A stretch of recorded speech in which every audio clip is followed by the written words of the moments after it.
वाराणसी के मड़वाड़ी थाना क्षेत्र के भुल्लनपुर जीटी रोड पर शुक्रवार को ट्रक की टक्कर से 22 वर्षीय बाइक सवार विकास राजभर की मौत हो गई। इस दुर्घटना में 2 अन्य युवक रंजीत व आदित्य भी घायल हो गए। इन दोनों को प्राथमिक उपचार के बाद घर भेज दिया गया। बताया जाता है कि लोता थाना क्षेत्र के छितौनी गांव के किसान ओम प्रकाश राजभर का बेटा विकास भुल्लनपुर स्थित मामा के यहाँ वैवाहिक समारोह से घर लौट रहा था। जीटी रोड पर प्रयागराज की ओर से तेज रफ्तार में आ रहे ट्रक ने बाइक में जोरदार टक्कर मारी और भाग निकला। सूचना पर विकास के परिजन रोते बिलखते पहुंचे। पुलिस ने शव को पोस्टमार्टम के लिए भेज दिया है। मड़वाड़ी थाना के शिवदासपुर क्षेत्र के तारकेश्वर नगर निवासी इलेक्ट्रॉनिक उत्पाद के होलसेल कारोबारी 2 सगे भाइयों को इन दिनों रंगदारी के लिए लगातार धमकी मिल रही है। रुपए न देने पर उन्हें व परिजनों को जान से मारने की धमकी दी जा रही है। पुलिस अज्ञात के खिलाफ मुकदमा दर्ज कर मामले की छानबीन में जुटी है। कारोबारियों के अनुसार 6 मई से अज्ञात नंबर से फोन आ रहे हैं। फोन करने वाला कहता है कि सेंट्रल जेल से बोल रहा हूं, 2 करोड़ रुपए चाहिए। 2 करोड़ रुपए नहीं मिले तो दोनों भाइयों के साथ ही परिवार के अन्य सदस्यों की हत्या कर दी जाएगी। पहले कारोबारियों ने फोन कॉल्स को हल्के में लिया, लेकिन जब लगातार फोन आने लगा तो दोनों भाई और उनके परिजन भयभीत हो गए। उन्होंने मड़वाड़ी थाने की पुलिस से शिकायत कर जान माल की सुरक्षा मांगी है। शहर के ग्रामीण क्षेत्रों में शुक्रवार को चोलापुर, हरोआ रिंग रोड और चौबेपुर में हुए अलग अलग सड़क हादसों में एक युवक की मौत हो गई, जबकि 3 गंभीर रूप से घायल हो गए। पहला हादसा चोलापुर थाना क्षेत्र के नियार बेला मार्ग हुआ। यहां सुबह रोडवेज की अनुबंधित बस की चपेट में आने से शिवराम की मौत हो गई, जबकि दूसरा कुलदीप गंभीर रूप से घायल हो गया। लोगों की सूचना के 2 घंटे बाद पुलिस मौके पर पहुंची। दुर्घटना से बौखलाए लोगों ने पथराव कर बस को क्षतिग्रस्त करने के साथ ही चक्का जाम कर दिया। बाद में पुलिस ने किसी तरह समझाकर लोगों को शांत कराया। मृतक की शिनाख्त गाजीपुर के खानपुर थाना क्षेत्र के निवासी शिवराम मौर्य के रूप में हुई है। वो अपने दोस्तों के साथ अजगरा जा रहा था। कैंट थाना क्षेत्र के फुलवरिया स्थित कोहिलवा पुल से गुरुवार की शाम रेलकर्मी के 18 वर्षीय पुत्र ने गौरव वरुणा में छलांग लगाकर अपनी जान दे दी। शुक्रवार को उसका शव निकला। पुलिस ने शव को पोस्टमार्टम के लिए भेज दिया। गौरव के पिता लालजी डीआरएम ऑफिस में तैनात है। बताया जाता है कि गौरव डिप्रेशन का शिकार था। गुरुवार की शाम उसके पुल से कूदने की सूचना पर फुलवरिया चौकी प्रभारी सौरभ पांडे पहुंचे। गोताखोरों व एनडीआरएफ की मदद से उसका शव निकाला जा सका। उधर बेटे की मौत से परिवार में कोहराम मच गया है। वाराणसी के विवादित ज्ञान व्यापी परिसर में मिले कथित शिवलिंग के मामले में इलाहाबाद हाई कोर्ट का बड़ा फैसला सामने आया है। इलाहाबाद हाई कोर्ट ने कथित शिवलिंग का साइंटिफिक सर्वे किए जाने का आदेश जारी किया है।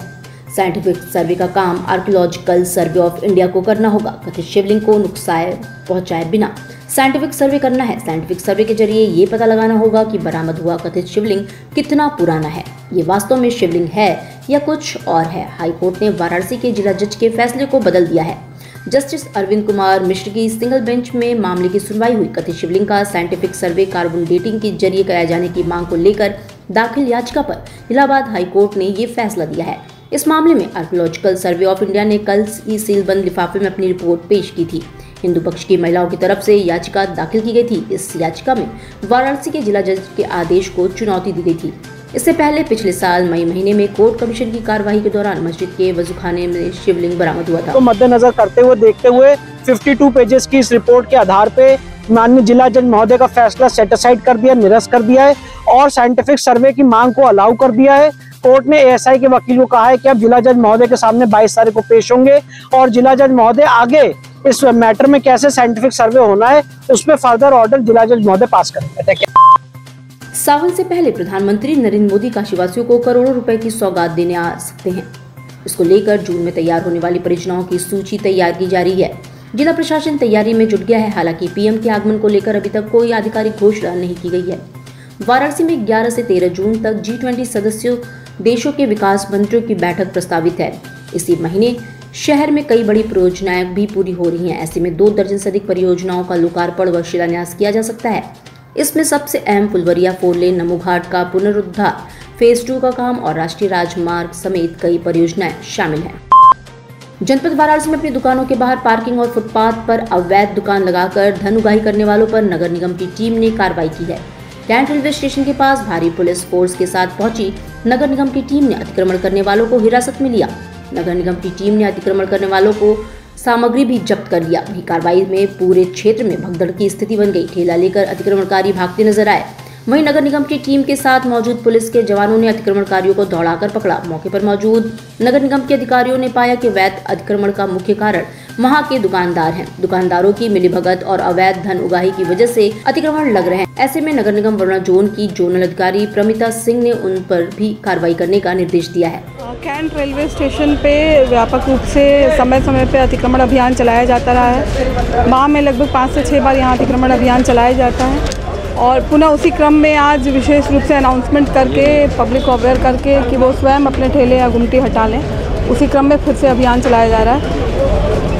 जो दुकानदार कुछ हैं जो आगे की पार्किंग जगह कब्जा करते हैं, उनके लिए क्या होगा? जिनकी दुकानों के सामने पार्किंग के एरिया पे कब्जा है, उन दुकान वालों को आज सख्त हिदायत दी गई है कि यदि आपकी दुकानों के सामने दोबारा इस तरह से अतिक्रमण पाया जाता है तो जैसे कुछ ऐसी भी सूचना मिली कि ये दुकानदार उनसे धनार्जन करते हैं, तो उस तरह की शिकायत मिलने पर भी हमने कहा यदि दोबारा इस तरह की अतिक्रमण हुआ पाया गया तो उनके पे भी कार्रवाई की जाएगी और सरकारी संपत्ति को नुकसान पहुंचाने से संबंधित धाराएं भी लगा करके आगे की कार्रवाई होगी। लगभग कितने लोग गिरफ्तार हो चुके हैं आज? जहाँ तक मेरी सूचना है 20 से 25 की संख्या है। भारत सरकार के शहरी एवं आवास कार्य मंत्रालय के संयुक्त सचिव एवं वित्तीय सलाहकार संजीत कुमार वाराणसी पहुंचे। वाराणसी में शुक्रवार को संजीत कुमार ने इस दौरान शहर में चल रहे विकास कार्यों का निरीक्षण किया। विकास कार्यों के स्थलीय निरीक्षण के दौरान संजीत कुमार ने रुद्राक्ष कन्वेंशन सेंटर, सिगरा स्टेडियम और स्मार्ट सिटी के कमांड सेंटर पहुंचे। इसके उपरांत विकास कार्यों की प्रगति और रिपोर्ट को लेकर कमिश्नर कौशल राज शर्मा के साथ तमाम अधिकारियों के साथ समीक्षा बैठक भी की। विकास कार्यों की समीक्षा बैठक में संजीत कुमार ने अंतर्राष्ट्रीय कन्वेंशन सेंटर, सिगरा स्टेडियम पुनर्विकास एवं आधुनिकीकरण कार्य, Kashi integrated command and control centre तथा एडवांस सर्विलांस व्यूइंग सेंटर का स्थलीय निरीक्षण एवं भ्रमण किया गया तथा त्रिनेत्र भवन में स्मार्ट सिटी, स्वच्छ भारत मिशन तथा अमृत अंतर्गत कार्यों की रिपोर्ट भी देखी। वाराणसी के नगर निगम चुनाव की मतगणना पहाड़िया मंडी में संपन्न होगा। मतगणना को लेकर वाराणसी कमिश्नरेट पुलिस ने सुरक्षा व्यवस्था को लेकर शुक्रवार को समीक्षा बैठक की। वाराणसी के additional police commissioner S Chinappa ने सुरक्षा व्यवस्था को लेकर आवश्यक दिशा निर्देश दिए। बैठक के पश्चात मीडिया से वार्ता करते हुए बताया कि सुरक्षा व्यवस्था में पुलिस के साथ सिविल पुलिस, पीएससी की कंपनी और सीआरपीएफ के जवान तैनात किए गए हैं। मतगणना स्थल के साथ ही मतगणना स्थल परिसर और पहाड़िया मंडी के बाहरी क्षेत्रों में सुरक्षा के दृष्टिगत सीसीटीवी कैमरे भी लगाए गए हैं। एडिशनल पुलिस कमिश्नर ने बताया कि सुरक्षा को लेकर अधिकारियों को सख्त निर्देश दिए गए हैं। सुरक्षा के लिहाज से किसी भी ऐसे व्यक्ति को मतगणना स्थल पर नहीं जाने दिया जाएगा जिसकी अनुमति यही होगी। इसके साथ ही संदिग्ध और अवांछनीय तत्वों पर नजर बनाए रखने के साथ सादे वस्त्र में पुलिस के जवानों को तैनात किया गया है। वहीं मतगणना के दौरान रूट डाइवर्ट किया गया है और कल सादे वस्त्रों में भी ड्यूटी रहेगा।